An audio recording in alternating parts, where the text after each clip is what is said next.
चलिए चलो बच्चों, आज हम लोग दो सदिशों का सदिश गुणन पढ़ेंगे। दो सदिशों का सदिश गुणन।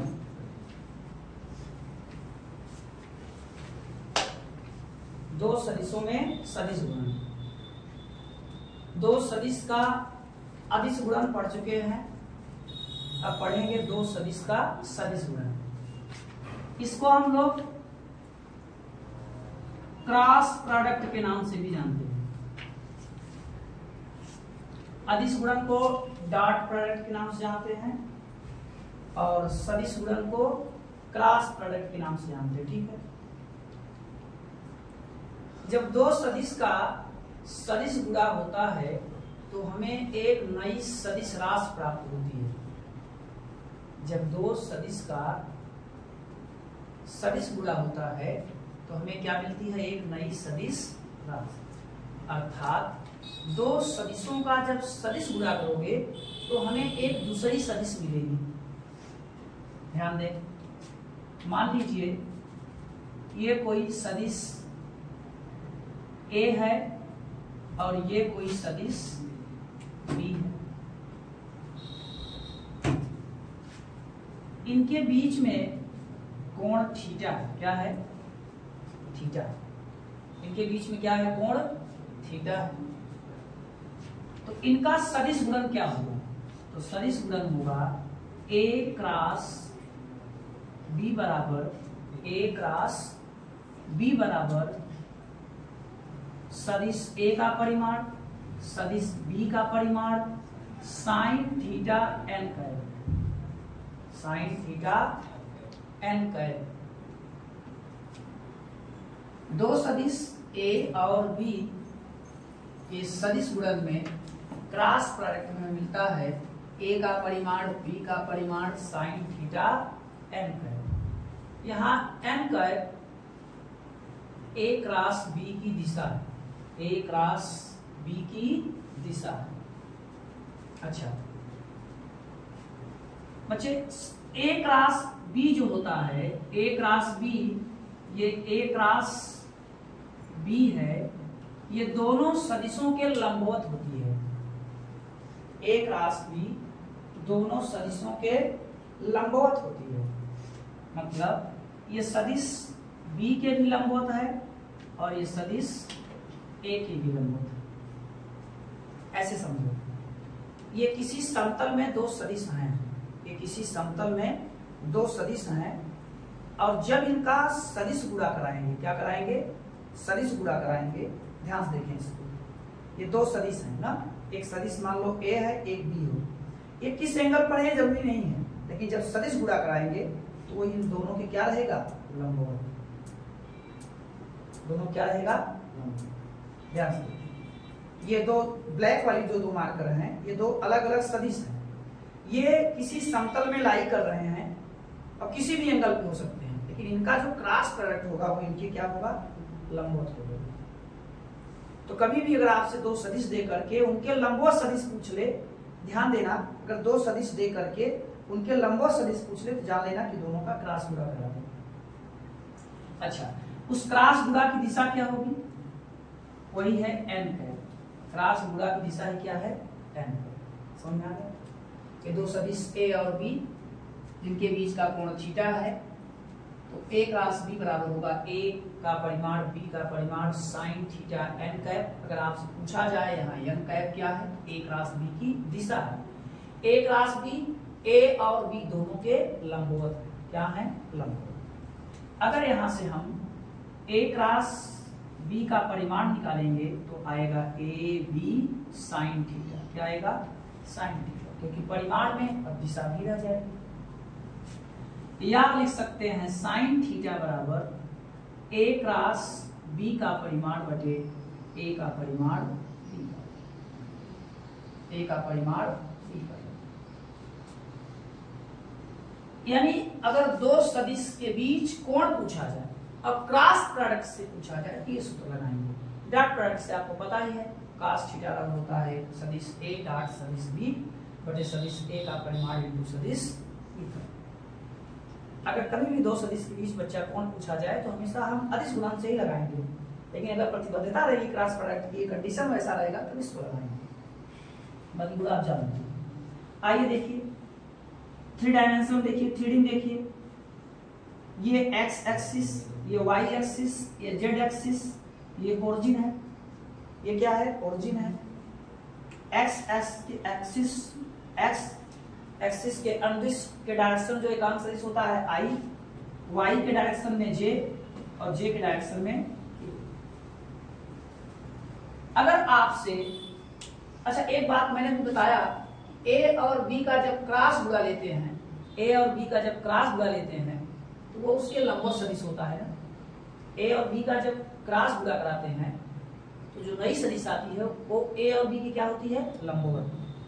ध्यान से देखें, यहाँ एक साइकिल बना रहे हैं। क्या बना रहे हैं साइकिल। पहले हम सदिश i लिखेंगे, फिर हम सदिश j लिखेंगे और फिर हम सदिश k लिखेंगे, एकांक सदिश k। अगर हम i का j में क्रॉस गुणा कराएं, i का j में क्रॉस गुणा कराएं तो क्या आएगा, ध्यान दीजिएगा। तो i और j के लंबवत कौन है k, तो क्या आएगा बच्चा k। देखो a और b का जब क्रॉस गुणा कराए थे तो उसके लंबवत एक सदिश मिली थी, तो जब हम i और j का क्रॉस गुणा कराएंगे तो यहाँ देखो उसके लंबवत कौन है k, तो i क्रॉस j की वैल्यू क्या हो जाएगी k। और यदि हम j क्रॉस k कराएं, क्या कराएं, क्रम सीरियल चलिएगा, साइक्लिक। कैसे चलेंगे साइक्लिक। अब j क्रॉस k कराएंगे तो j और k के लंबवत कौन है i, कौन है i। अगर हम k क्रॉस i चलें, साइक्लिक चल रहे हैं बच्चे, कैसे चल रहे हैं साइक्लिक, k i, बताओ k i के लंबवत कौन है j, कौन है j। ये तरीका ध्यान रखना है कि जब दो सदिश का हम सदिश गुणा कराएंगे तो एक उसके लंबवत सदिश मिलेगा ना। तो i का j में कराएंगे तो यहां से देखो i j के लंबवत k, j k के लंबवत i j और k के लंबवत i और k i के लंबवत j। ये साइक्लिक चलोगे तब। अगर यहाँ पे हम एंटी साइक्लिक चलें, कैसे चलें एंटी साइक्लिक, यानी i का k में कराएं। अच्छा एबीसीडी में i j तब k आता है, तो i से k की ओर चलोगे साइक्लिक, तब ये मान पाओगे। अगर i से k j चलोगे तो एंटी साइक्लिक बोलेंगे, क्या बोलेंगे एंटी साइक्लिक। तो एंटी साइक्लिक जब चलोगे i क्रॉस k करोगे तो आएगा लंबवत ही, i और k के लंबवत कौन है j, लेकिन एंटी साइक्लिक में निगेटिव हो जाएगा। क्या हो जाएगा निगेटिव। तो i और k से क्या आएगा बच्चा माइनस j। अब k का j में कराओगे, k का j में कराओगे तो k और j के लंबवत i है, i ही आएगा लेकिन निगेटिव आएगा। और अगर हम j का i में कराएं, j का i में कराएं तो j और i के लंबवत k है, k ही आएगा लेकिन निगेटिव में आएगा।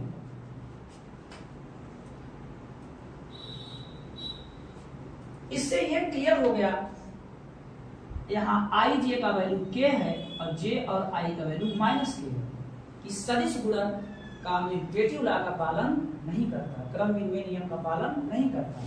तो यहाँ हम नोट में आपको बता दे रहे हैं a क्रॉस b का वैल्यू और b क्रॉस a का वैल्यू बराबर नहीं है, निगेटिव के बराबर होगा। अब बच्चा अब बात उठती है कि अगर हम समान का समान में कराएं, i का i में कराएं या j का j में कराएं या k का k में कराएं तो वैल्यू 0 आएगा, शून्य वेक्टर मिलेगा। i का i में कराएं या j का j में कराएं या k का k में कराएं तो शून्य वेक्टर, शून्य नहीं शून्य वेक्टर। ये शून्य कहां से आया, शून्य कहां से आया, आइए प्रूव करते हैं, इसको प्रूव करते हैं कहां से शून्य आया। अगर हम i क्रॉस i करें, इस सूत्र में आ जाइए आप, तो होगा i का परिमाण साइन थीटा 0 डिग्री हो जाएगा। और यहाँ करें 0 डिग्री कैसे हो जाएगा बच्चा, क्योंकि i एक ही दिशा में है, तो इस साइन 0 का वैल्यू 0, तो 0 n कैप यानी 0 वेक्टर क्या गया जीरो वेक्टर। तो हमेशा ध्यान रखिएगा, कोई भी दो समान सदिश या ऐसे कहिए कोई सदिश स्वयं के साथ अगर क्रॉस गुणा करेगा उसका वैल्यू क्या आएगा? Zero vector. दो समान सदिश कहिए या कहिए कि कोई एक सदिश स्वयं के साथ अगर क्रॉस गुणा करेगी उसका वैल्यू क्या आएगा? Zero vector. और डिफरेंट से गुणा करेगी तो लंबवत सदिश पाएंगे। क्या पाएंगे? लंबवत सदिश। अब बच्चे आगे क्या होगा देखो, अगर हमको एंगल के बारे में ना दिया जाए, एक सदिश दे दिया जाए, लिख दिया जाए a1i a2j a3k और एक सदिश दे दिया जाए b1i b2j b3k। एंगल की चर्चा ना, यहाँ तो दो सदिशों के बीच कोण की चर्चा हुई, एंगल की चर्चा ना हो, बस दो सदिश दे दिया जाए और कह दिया जाए a क्रॉस b का मान निकालिए, तो आप सारणिक से निकालेंगे। किससे निकालेंगे? सारणिक से। यहाँ आप लिखेंगे i, यहाँ आप लिखेंगे j, यहाँ आप लिखेंगे k। तरीका क्या है? आप इसका इसमें क्रॉस मल्टीप्लाई करके एक फार्मूला लेते हैं, उससे शार्ट तरीका यह है कि आप इससे बनाइए। पहले सदिश a है तो i j k से का गुणांक a से उठाइए, a1 a2 a3, और b है तो b से उठाइए b1 b2 b3। फिर जैसे हम सारणी का प्रसार करते हैं उस तरीके से हम प्रसार कर लेंगे, प्रसार हम कर लेंगे। और नहीं कर पाओगे तो हम इसको आपको अगले वीडियो में बताएंगे कि कैसे प्रसार होता है। अब आइए एक और बात बताते हैं, भूल जाओगे, अभी जो इस पे चर्चा हुई है उसी बता दें, आप भूल जाओगे बाद में। जैसे आपको दे दिया दो सदिश a व b के लंबवत सदिश पूछ ले। क्या पूछ ले? लंबवत सदिश। अगर दो सदिश a और b के बीच लंबवत सदिश पूछ ले तो हमेशा ध्यान रखना, दो सदिश दे दे और कह दे के लंबवत सदिश, तो हमेशा ध्यान देना a क्रॉस b होगा। कभी कभी लंबवत मात्र सदिश पूछ लेगा, इसका यूनिट वेक्टर निकालेंगे। क्या निकालेंगे? यह है दो सदिश के सदिश गुणन का संक्षिप्त परिचय, डिटेल में नहीं है। अगर डिटेल में होता तो इसको प्रसारित करते, कुछ और बताते हैं, जो भी है इससे आपका काम बन जाएगा। नोट करो।